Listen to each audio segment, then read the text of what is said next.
ದುಡ್ಡಿಲ್ಲದ ಆಶಾ ಕಾರ್ಯಕರ್ತೆಯರಿಗೆ 10,000 ಗ್ಯಾರಂಟಿ ಅಂತ ಹೇಳಿ ಅದನ್ನ ಕೊಟ್ಟಿಲ್ಲ ಅಂತ ಹೇಳಿ ಮತ್ತೆ ಹೋರಾಟ ಮಾಡಿ ನೆನಪು ಮಾಡಿದಾಗೆಲ್ಲ ಈ ಹೊಸ ಆಟ ಕಂಡುಕೊಂಡಿದ್ದಾರೆ.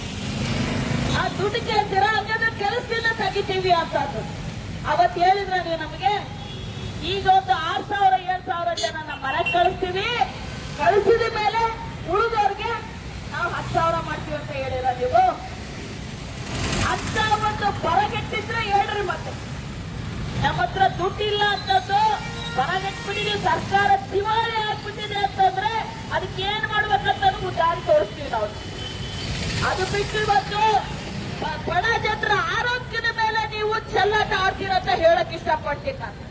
ನಾವು ಪಕ್ಕ ಇದ್ದು ಅವರು ಪರಿಹಾರಕ್ಕೆ ಹಾಕ್ಬಿಟ್ಟು ನಾವು ಇವತ್ತು ಎಷ್ಟು ಜೀವಗಳನ್ನ ಆಪತ್ಕಾಲದಲ್ಲಿ ಆಪತ್ಪಾತವರಾಗಿ ನಾವು ಕೆಲಸ ಮಾಡ್ತಾ ಇದ್ದೀವಿ. ಆ ಒಂದು ಆರೋಗ್ಯ ಸೇವೆಯನ್ನು ಇವತ್ತು ನಿರಾಕರಣೆ ಮಾಡಕ್ ಕೊಟ್ಟಿದ್ದೀರಿ ನೀವು. ಇವತ್ತು ರಾಜ್ಯ ಮಟ್ಟದಲ್ಲಿ ಹೇಳ್ತಾರೆ, ಯಾರನ್ನ ಕೇಳಕ್ ಹೋದ್ರೆ ಒಬ್ರು ಅಧಿಕಾರಿ ಬಂದಿದ್ದಾರೆ, ರಾಜ್ಯ ಮಟ್ಟದಲ್ಲಿ ಕಾರ್ಯದರ್ಶಿಗಳವರು, ಅವ್ರು ಯಾರ ಮಾತು ಕೇಳೋದಿಲ್ಲ ಅಂತದ್ದು. ಯಾಕಂದ್ರೆ ಅವರಿಗೆ ಅವರು ಚೇಂಬರ್ ಬಿಟ್ಟು ಇನ್ನೇನು ಕಾಣಲ್ಲ ಜನ. ಈಗ ಫೀಲ್ಡ್ ಅಲ್ಲಿ ಬಂದು ನೋಡ್ಲಿಕ್ಕೆ ಗೊತ್ತಾಗುತ್ತೆ ಹೆಂಗೆ ಬಿಸಿಲಲ್ಲಿ ಮಳೆಯಲ್ಲಿ ಚಳಿಯಲ್ಲಿ ಕೆಲಸ ಮಾಡ್ತೀವಿ ಅಂತ ಗೊತ್ತಾದ್ರೆ ಅವ್ರು ಕೂಡ ದುಡ್ಡು ಏನಕ್ಕೂ ಸಾಲಲ್ಲ ಅಂತ ಅವಾಗ ಅರ್ಥ ಆಗ್ತದೆ ಅವ್ರಿಗೆ. ಯಾಕಂದ್ರೆ ಅಲ್ಲಿ ಕೂತಿದಾರಲ್ಲ, ಸರ್ಕಾರಕ್ಕೆ ದುಡ್ಡು ಉಳಿಸ್ಬೇಕಂತ ಇವ್ರನ್ನ ನೇಮಕ ಮಾಡಿಲ್ಲ, ಜನಕ್ಕೆ ಆರೋಗ್ಯ ಸೇವೆ ಕೊಡಬೇಕು ಅಂತ ನೇಮಕ ಮಾಡಿದ್ದಾರೆ.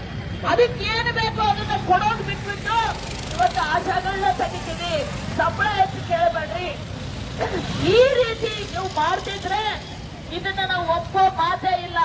ನ್ಯಾಯವಾಗಿ ದುಡಿತೀವಿ, ನ್ಯಾಯವಾಗಿ ದುಡ್ಡು ಕೊಡಲೇಬೇಕನ್ನೋದು ನಮ್ಮ ಆಗ್ರಹ ಆಗಿದೆ. ಇನ್ನೊಂದು ಕಡೆಗೆ ಇವಾಗೇನು ಜನಸಂಖ್ಯೆ ಹೆಸರು, ಇನ್ನೂ ಒಂದು ಕಡೆಗೆ ಮೌಲ್ಯಮಾಪನ ಮಾಡ್ತಾರಂತೆ. ಹೆಂಗದು ಮೌಲ್ಯಮಾಪನ? ಕಳೆದ 10 ವರ್ಷದಿಂದ ಹೊಡೆದಾಡ್ತಾ ಇದೀವಿ. ಆಶಾ ಸಾಫ್ಟ್ ಸರಿ ಇಲ್ಲ,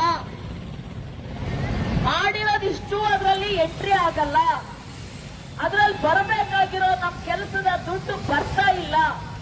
ಇವಾಗ ಕಡಿಮೆ ಎಂಟ್ರಿ ಆಗಿದೆ ಅಂತ ಹೇಳಿ ಅವ್ರು ತುಂಬಿಲ್ಲ ಅನ್ನೋ ಅಥವಾ ಅದೇ ಎಂಟ್ರಿ ಆಗಿಲ್ಲ ಅಂತನೋ ಇದ್ದು ಅದರಲ್ಲಿ ಪರ್ಫಾರ್ಮೆನ್ಸ್ ತೋರಿಸಿಲ್ಲ ಅಂತಂದ್ರೆ ನೀವು ಆ ಹೆಸರ ಮೇಲೆ ತೆಗೆದಾಕ್ತೀರಿ ಅಂದ್ರೆ ಇದು ಯಾವ ನ್ಯಾಯ? ನಿಮ್ಮ ಸಾಫ್ಟ್ವೇರೇ ಸರಿ ಇಲ್ಲ, ಅದನ್ನ ನಿರ್ವಹಣೆ ಮಾಡೋದಕ್ಕೆ ನಿಮ್ಗೆ ಹಲವಾರು ಟೆಕ್ನಿಕಲ್ ಸಮಸ್ಯೆ ಇರ್ಬೋದು, ಮನುಷ್ಯರು ಮಾಡುವಂತ ಕೆಲಸ ಆಗಿರ್ಬೋದು. ಇದು ಈ ಕಾರಣದಿಂದ ಇವತ್ತು ಸರಿ ಇಲ್ಲ ಅಂತಂದು ನಮಗೆ ಮೌಲ್ಯಮಾಪನ ನೀವು ಮಾಡಿದ್ರೆ ಅವಾಗ ಅದು ಯಾವ ರೀತಿ ಸರಿಯಾದಂತ ಮೌಲ್ಯಮಾಪನ ಆಗುತ್ತೆ? ಅವೈಜ್ಞಾನಿಕವಾಗುತ್ತೆ ಇದು. ಸೊ ಹೀಗಾಗಿ ಇದನ್ನ ನಾವು ಒಪ್ಪಲ್ಲ. ನಾವು ಮಾಡುವಂತ ಕೆಲಸ ಇವತ್ತು ವಾಲಂಟ್ರಿ ಅಂತ ಹೇಳ್ತೀರಾ. ಸೊ ನಾವು ಮಾಡಿದಷ್ಟು ನೀವು ದುಡ್ಡು ಕೊಡಿ, ಹೆಚ್ಚು ಕೇಳಲ್ಲ. ನಾವು ಮಾಡಿದಷ್ಟು ಕೊಡೋದು ನೀವು ಕೊಡ್ಲಾರ್ದಂಗೆ ಇವತ್ತು ಇಲ್ಲದ ಒಂದು ಮಾರ್ಗಸೂಚಿಗಳನ್ನ ತಗೊಂಡ್ಬಂದು ಆಶಾ ಕಾರ್ಯಕರ್ತೆಯನ್ನ ಕೈ ಬಿಡ್ತೀವಿ ಅನ್ನೋಂತ ಹೆದರಿಸುವಂತ ಒಂದು ಏನು ಕ್ರಮ ತಗೊಂಡಿದ್ದೀರಿ, ಇದನ್ನ ನಾವು ಒಪ್ಪಲ್ಲ ಅಂತ ಹೇಳಿ ಇಡೀ ರಾಜ್ಯವ್ಯಾಪಿಯಾಗಿ ನಾವು ಹೇಳಬೇಕಾಗಿದೆ. ಸೊ ಸ್ನೇಹಿತರೆ, ನಾನು ಇಲ್ಲಿ ಇರೋಂಥವ್ರಿಗೆ ನಾನು ಹೇಳೋದೇ ಬೇಕಿಲ್ಲ. ನಾವು ಈಗಾಗಲೇ ಹೋರಾಟದಲ್ಲಿ ಒಂದು ರೀತಿ ಟ್ರೈನಿಂಗ್ ತಗೊಂಡ್ಬಿಟ್ಟಿದೀವಿ ಆಶಾ ಕಾರ್ಯಕರ್ತೆಯರು ನಾವೆಲ್ಲ. ಈಗ ಏನಿದ್ರು ಕೂಡ ಅದು ಏನಾಗುತ್ತೆ ಅಂತ ಒಂದು ಕೈ ನೋಡ್ಕೊಳಕ್ಕೆ ನಾವು ಬರ್ತೀವಿ ಅಂತ ಹೇಳಕ್ ಇಷ್ಟಪಡ್ತೀನಿ.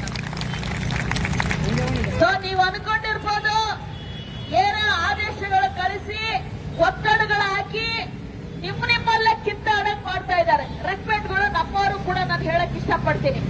ಯಾರು ಕೂಡ ಯಾವ ಆಶಾ ಹೋದ್ರು ಕೂಡ ಅದು ನೋವಿನ ವಿಷಯನೇ. ಅದು ಗೊತ್ತಿಲ್ಲದಾಗ ಹೋಗಿ ಅವ್ರು ನನ್ನ ಉಳಿಸ್ಕೊಡ್ರಿ ಅಂತ ಹೋಗಿ ಲೆಟರ್ ಕೊಡೋದು, ಇನ್ಯಾರಿಗೋ MLA ರೆಸ್ಪೆಕ್ಟ್ ಮಾಡೋದು ಅಂತ ದಯವಿಟ್ಟು ಮಾಡಬೇಡ್ರಿ.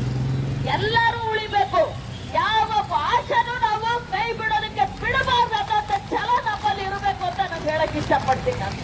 ಸೊ ಈ ಸಂದರ್ಭದಲ್ಲಿ ನಾನು ಮತ್ತೊಮ್ಮೆ ಹೇಳ್ತೀನಿ, ಇವತ್ತು ಅನಿರ್ದಿಷ್ಟ ಹೋರಾಟ ನಾವೇನು ಹಾಕೊಂಡಿದ್ದೀವಿ, ದಿನಾಲು ಅದು ಆಗುವ ತನಕ ನಾವು ಕೆಲಸ ಮಾಡಕ್ಕಿಲ್ಲ, ಆ ಹೋರಾಟನ ಮುಂದುವರಿಸ್ತೀವಿ ಅಂತ ಹೇಳುವಂತದ್ದು ಅಷ್ಟೇ ಅಲ್ಲ, ನಾವು ಈ ರೀತಿ ಮಾಡಿ ತೋರಿಸ್ಬೇಕು ಅಂತ ನಿಮ್ಮಲ್ಲಿ ನಾನು ಕೇಳ್ಕೊತಾ ಇದ್ದೀನಿ. ಒಟ್ಟಾರೆಯಾಗಿ ಇವತ್ತು ನಾವೇನು ಹೋರಾಟ ಮಾಡ್ತಾ ಇದ್ದೀವಿ ಅತ್ಯಂತ ನ್ಯಾಯಯುತವಾಗಿದೆ. ಯಾರೊಬ್ರು ಕೂಡ ಇದನ್ನ ಏನಪ್ಪ ಇಷ್ಟೆಲ್ಲ ಮಾಡಿಸ್ಕೊಂಡು ಹಿಂಗೆ ಕೈ ಬಿಡ್ತಾರ ಅಂತಂದ್ರೆ ಸರ್ಕಾರಕ್ಕೆ ನಾಚಿಕೆ ಆಗ್ಬೇಕಂತ ಮುಗಿತಾರೆ ಹೊರತಾಗಿ ನಾವು ಬೀದಿಗೆ ಬಂದು ಕುಂತೀವಿ ಅಂತಂದ್ರೆ ಇನ್ನೂ ಹೆಚ್ಚು ಗೌರವ ಹೆಚ್ಚಾಗುತ್ತೆ ಅಂತ ನಾನು ಹೇಳಕ್ಕೆ ಇಷ್ಟಪಡ್ತೀನಿ ನಾನು. ಸೊ ಈ ಸಂದರ್ಭದಲ್ಲಿ ಎಲ್ಲ ಆಶಾ ಸಹೋದರಿಯರಿಗೆ ನಾನು ಹೇಳೋದು ಇಷ್ಟೇನೆ, ಅವ್ರು ನಮ್ಮನ್ನ ಟೆಸ್ಟ್ ಮಾಡ್ತಾ ಇದಾರಲ್ಲ, ಆ ಟೆಸ್ಟ್ಗೆ ನಾವು ರೆಡಿ ಆಗೋಣಂತೆ. ಆಯ್ತು, ಏನ್ ಮಾಡ್ತೀರಾ ಎಲ್ಲ ಆಶಾ ಕಾರ್ಯಕರ್ತೆಯನ್ನ ನೀವು ಕೈ ಬಿಡಲ್ಲ ಅನ್ನೋ ತನಕ ನಾವು ಈ ಹೋರಾಟ ಮುಂದುವರಿಸ್ತೀವಿ ಅಂತ ಈ ಮೂಲಕ ಸಂದೇಶನ ನಾವು ಕಳ್ಸೋದಕ್ಕೆ ಇವತ್ತು ಶುರು ಮಾಡಿದಿರ. ಈ ಹೋರಾಟ ಯಶಸ್ವಿ ಆಗಲೇಬೇಕು. ಈ ನಿಟ್ಟಿನಲ್ಲಿ ಎಲ್ಲರೂ ಒಗ್ಗಟ್ಟಾಗಿರ್ಬೇಕು ಅಂತ ನಾನು ಮತ್ತೊಮ್ಮೆ ಕೇಳ್ತಾ ನನ್ನ ಮಾತುಗಳನ್ನ ಮುಗಿಸ್ತೀನಿ. ಆಶಾ ಕಾರ್ಯಕರ್ತೆಯನ್ನ ವಜಾಗೊಳಿಸೋದನ್ನ ಕೈ ಬಿಡಲೇಬೇಕು.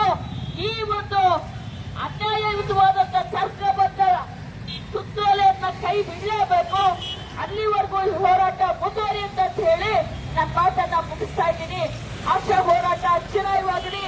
AUTUC ಜಿಂದಾಬಾದ್.